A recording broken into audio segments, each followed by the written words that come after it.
The unexpected visitor. The observation deck stretched wide and silent around Kale, illuminated only by the soft glow of instrument panels and the breathtaking view of the violet nebula beyond the reinforced windows. He adjusted another sensor array, his fingers moving automatically through the calibration sequence he performed 100 times before. Turin had left for the lunar conference that morning, leaving the entire research station unusually quiet, almost peaceful. The hiss of the airlock made Kale's head snap up in surprise. Sivara stepped through the doorway, and the entire atmosphere of the room seemed to shift. She wore a flowing garment that caught the nebula's light, shifting colors with each movement, and her dark hair fell loose around her shoulders in a way that was distinctly different from her brother's always practical style. Her eyes, that distinctive luminescent quality that marked Turin's species, seemed brighter somehow, more intense as they found Kale across the deck. "Turin's not here," Kale said, stating the obvious, his voice sounding strange in his own ears. "I know," Sivara replied, moving closer with unhurried steps. "I came to surprise him, but the shuttle schedule had other ideas. Seems I'm early by an entire day." She smiled, and there was something playful in the expression that made Kale's pulse quicken. "So instead, I get to surprise you." Kale tried to focus on the data tablet in his hands, but his awareness narrowed to her presence as she circled the workstation. She asked questions about his research, about the communication arrays, about life on the station, but each question felt weighted with subtext he couldn't quite decipher. "You've been working with Turin for 2 years now," she observed, leaning against the console beside him. "He talks about you constantly. His brilliant human colleague who can make sense of signal patterns no one else can read." "Turin exaggerates," Kale said, finally meeting her gaze and immediately regretting it. This close, he could see the subtle patterns of bioluminescence that traced her skin, could smell something like ozone and honey. "Does he?" Sivara reached for the same data tablet Kale held, her fingers brushing his. The contact was brief, accidental, but neither of them pulled away immediately. "I don't think he does." The moment stretched, charged with something Kale didn't want to name. Finally, he released the tablet, stepping back to create distance that felt both necessary and disappointing. Sivara glanced at the chronometer. "Turin won't be back until tomorrow afternoon. Seems we have considerable time to get better acquainted." She settled into the observation chair, curling into it with casual grace. "Tell me, Kale, what do you do on this lonely station when you're not decoding the universe's secrets?" Despite himself, Kale smiled. "Mostly I decode the universe's secrets." Her laugh was warm and genuine. "Then tonight, let's find something more interesting to do." Confessions under starlight. The station's environmental systems had shifted into evening mode, dimming the harsh work lights and allowing the natural illumination of the cosmos to dominate. Sivara had insisted Kale abandon his diagnostics, arguing that the arrays had functioned perfectly well before he started obsessing over them and would continue doing so for another few hours. Now they sat in the observation lounge, a space Kale rarely used despite its stunning views. The curved transparent wall displayed an endless canvas of swirling cosmic dust, binary stars performing their eternal dance, and the deep purple nebula that had drawn the research team here in the first place. "Turin never mentions how beautiful it is out here," Sivara said, drawing her knees up onto the wide observation bench. "He talks about data streams and signal degradation, but never this." She gestured toward the view. "He sees beauty in the data," Kale offered, though he understood her point. "It's just a different kind." "And you? What kind of beauty do you see?" The question felt loaded, especially with her eyes on him rather than the stars. Kale chose his words carefully. "Both, I suppose. The raw wonder of it all, but also the patterns underneath. The mathematics that make it possible." Sivara shifted closer, her shoulder brushing his. "Very diplomatic. You're good at that, finding the middle ground, keeping everyone comfortable." She paused. "But what do you really feel, Kale?" "Not the balanced, careful answer. The true one." He found himself responding to her directness with honesty. "Sometimes I feel more at home out here than I ever did on Earth. There's something about the distance, the quiet, that makes sense to me in a way crowded places never did. The misfit finds peace among the stars," she said softly. I understand that more than you might think. You. Kale looked at her skeptically. You seem perfectly comfortable everywhere. Sivara laughed, but there was an edge to it. That's the performance, isn't it? Torin is the accomplished scientist, following in our parents' footsteps, making everyone proud. I'm the wild one, the one who chose art over physics, feeling over logic. Do you know what it's like to be constantly compared to someone who seems to do everything right? The vulnerability in her voice surprised him. I think everyone knows that feeling on some level. Perhaps. She turned to face him fully now, tucking one leg under her. But you chose to work with your version of Torin rather than compete with him. That says something about you. Or it says I'm avoiding competition entirely by working in the middle of nowhere. Is that what you're doing? Avoiding. Her hand found his on the bench between them, her fingers interlacing with his before he could think to pull away. Because from where I'm sitting, it looks more like you're searching for something. Kale's breath caught at the contact, at the way her thumb traced slow circles against his palm. And what about you? What are you searching for? Sivara leaned closer, her voice dropping to barely above a whisper. I think I might have just found it. The binary stars outside pulsed with their rhythmic light, casting shifting shadows across her face. Kale knew he should move away, should remember that she was Torin's sister, that this crossed lines he'd never intended to approach. But when she asked, have you ever felt an immediate connection with someone? Something that defies every logical reason to be cautious? All he could do was nod. Yes, he admitted, his voice rough. I'm feeling it right now. Her smile was radiant and dangerous all at once. Good. Because I've been feeling it since the moment I walked onto this station, and I'm tired of pretending I don't. The touch that changes everything. The observation lounge felt smaller now, or perhaps it was just that the space between them had vanished entirely. Sivara's free hand rose to Kale's face, her fingers tracing the line of his jaw with a gentleness that contrasted sharply with the intensity in her eyes. I notice things, she murmured, her thumb brushing across his lower lip. The way you looked at me when I arrived, surprised, yes, but also something else. The way you've been hyper-aware of every time we've touched, however accidentally. Her fingers threaded into his hair. The way you're looking at me right now, like you're trying to memorize every detail while simultaneously planning your escape route. Kale's hands found her waist almost involuntarily. Sivara, your brother. Is my brother, not my keeper, she interrupted softly, though not unkindly. And he's also your friend, which I know makes this complicated. She leaned closer until her forehead nearly touched his. So I'll ask you once, clearly, do you want me to stop? The question hung in the minimal space between them. Kale knew what the right answer should be, knew all the reasons he should step back, maintain appropriate boundaries, wait to discuss this rationally when Torin returned. But when he opened his mouth, no words came out, because the truth was he didn't want her to stop, hadn't wanted that since the moment their fingers first touched. His silence was answer enough. Sivara closed the final distance, her lips meeting his in a kiss that started tentatively, a question being asked and answered.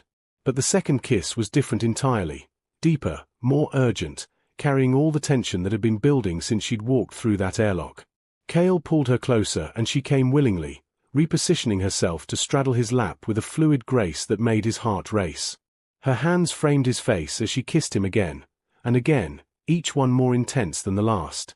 Between kisses, she whispered against his mouth, "You're mine tonight, Kale. Say it." "This is insane," he managed, even as his hands slid up her back, pressing her closer. "That's not what I asked you to say." She nipped at his lower lip, drawing a sound from him that was half gasp, half surrender. "Yours," he breathed, and felt her smile against his mouth. "Better." They lost themselves in each other, the observation lounge forgotten, the magnificent view of the cosmos reduced to irrelevant background. Sivara's lips traced from his mouth to his jaw, down the column of his neck, and Kale's grip on her tightened as sensations overwhelmed thought.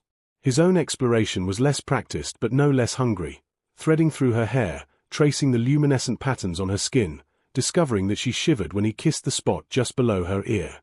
Time became meaningless. They might have been there for minutes or hours, caught in an orbit of their own making. When Sivara finally pulled back enough to meet his eyes, her breathing was as unsteady as his. "Your quarters or mine?" she asked, and the promise in her voice made the answer obvious. Kale stood, lifting her with him, and she wrapped herself around him with a laugh that was pure joy and anticipation. "Yours," he decided. "It's closer." As they left the observation lounge, neither of them looked back at the stars. They'd found something more compelling than the entire cosmos, and neither was willing to let the moment slip away. Surrender and secrets. Kale's quarters were modest, a sleeping area, a small workstation, and a viewport that offered a different angle on the nebula. But neither of them was paying attention to the accommodations. The door had barely sealed behind them before they were reaching for each other again, the short walk having done nothing to cool the heat between them. Sivara's fingers found the fastenings of his shirt with surprising familiarity, and Kale realized his own hands were trembling slightly as he worked at the intricate closures of her garment. She noticed, covering his hands with hers. "We don't have to rush," she said softly, though her own breathing was unsteady. "We have all night." "I know. He paused, meeting her eyes. "I want to remember every moment of this." Her expression softened into something achingly tender. "Then let's make sure there's plenty to remember." Clothing fell away gradually, each revelation accompanied by touches and kisses, by whispered observations and soft laughter when something proved more complicated than expected. Sivara traced the pale scar on his shoulder from a childhood accident, and he mapped the constellation-like patterns of bioluminescence that decorated her skin, watching them pulse brighter under his touch. When they finally came together on his bed, the urgency from before had transformed into something slower, more deliberate. Sivara moved above him with fluid grace, her hair falling around them like a curtain, and Kale's hands explored the curves of her body with reverent attention. Despite their different origins, their bodies found a rhythm that felt natural, inevitable, as though this had always been meant to happen. "I need to tell you something," Sivara whispered between kisses, her hips moving in a rhythm that made thinking difficult. "This isn't just tonight for me." Kale's hands gripped her waist, guiding her movements. "What do you mean?" She slowed, sitting up slightly so she could look down at him properly. The sight of her like this, uninhibited, luminescent, completely present, stole his breath. "I saw you before. Months ago, when I visited Turin briefly. You were in the lab, completely absorbed in your work, and I watched you for nearly an hour through the observation window. The way your mind works, the passion you have for understanding things, it captivated me." "Why didn't you say anything then?" "Because you were Turin's friend and colleague. Because it seemed wrong to complicate that." She leaned down, her lips brushing his ear. "I tried to forget about you, told myself it was just attraction, nothing more. But then I arrived today and saw you alone, and every promise I'd made to myself about staying away just evaporated." Kale rolled them over, reversing their positions, needing to see her face clearly. "I noticed you too. In the lab that day, I saw you at the window. And yes, I've thought about you since then. More than I should have." Sivara reached up, pulling him down into a kiss that was equal parts passion and emotion. What followed was less about technique and more about connection. Two people discovering each other, learning what made the other gasp or moan, finding unexpected tenderness within burning desire. Later, as they lay tangled together in the dim light from the viewport, Sivara traced lazy patterns across his chest. The bioluminescent marks on her skin had settled into a soft, steady glow that reminded Kale of candlelight. "What happens when Turin returns tomorrow?" she asked quietly, voicing the question they'd both been avoiding. Kale captured her hand, bringing it to his lips. "I don't know. But I know I can't pretend this didn't happen." "Would you want to? If you could?" He considered lying, taking the easier path, but she deserved honesty. "No. Even knowing how complicated this makes everything, no." Sivara shifted, propping herself up on one elbow to look at him properly. "Then we face it together. Whatever comes." Dawn and decisions. The station's environmental systems began their gradual progression toward artificial dawn, the lights incrementally brightening in mimicry of a sunrise neither of them had seen in months. Kale woke to find Sivara already awake, watching him with an expression that mixed affection with something more complex. Uncertainty, maybe, or the weight of decisions yet to be made. "How long have you been awake?" he asked, his voice rough with sleep. "A while. I've been thinking." She traced a finger along his collarbone absently. "About last night. About today. About what we do now." Cale pulled her closer, tucking her against his side. Through the viewport, the nebula was beginning to fade as the station's day cycle progressed, but its beauty remained. "And what did you decide?" "That I don't regret a single moment," she said firmly. "Not one kiss, not one touch, nothing. But I also know this is complicated in ways that could hurt people we both care about."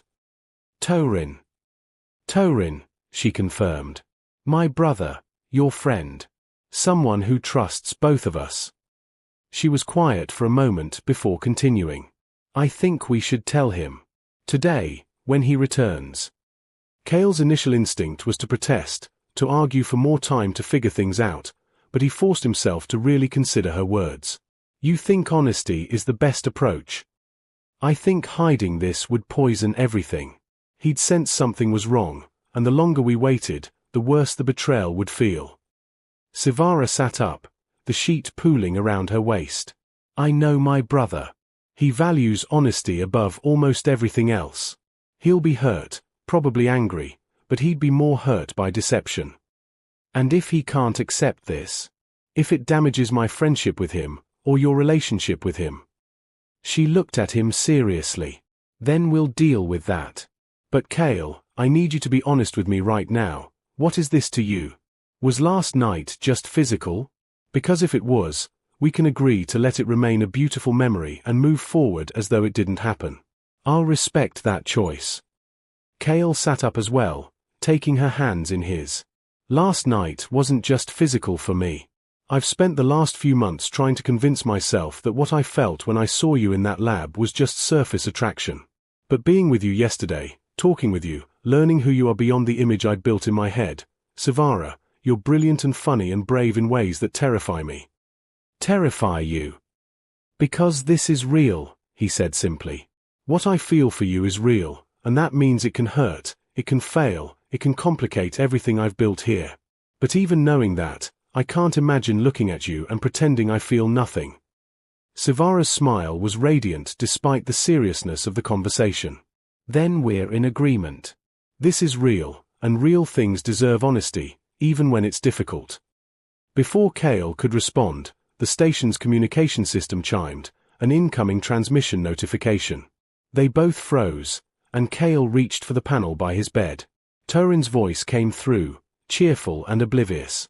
"Cale, the conference ended early. Terrible organization, honestly. I'm catching the shuttle back now. Should be there in about 2 hours. Hope you haven't been too bored without me. Oh, and Sivara messaged that she's visiting. Perfect timing. See you soon." The transmission ended, leaving silence in its wake. Sivara stood, beginning to gather her clothing with calm efficiency. 2 hours. That gives us time to prepare what we're going to say. Cale watched her dress, memorizing the sight of her in the morning light. "Are you sure about this?" She crossed back to the bed, cupping his face in her hands and kissing him thoroughly. When she pulled back, her eyes were clear and determined. "I'm sure about you, Cale. I'm sure about what I feel. Everything else we'll figure out together." She smiled, and there was that playful edge again. "Besides, you're mine now. I said it last night, and I meant it. Whether you're ready to admit it publicly or not." "I'm ready," he said, surprising himself with how true it was. "Scared, but ready." "Good. Because so am I." As Sivara left to return to the guest quarters to prepare for Torin's arrival, Cale stood at his viewport, watching the nebula's colors shift in the growing light. In 2 hours, everything would change. His friendship with Torin would be tested, his position on the station might become uncomfortable, and the easy routine he'd built over the past 2 years would be disrupted. But as he touched his lips, still able to taste Sivara's goodbye kiss, he knew he'd made the right choice. Some connections were worth the risk, worth the complications, worth fighting for. Whatever came next, They would face it together. And somehow, that made all the difference. The end.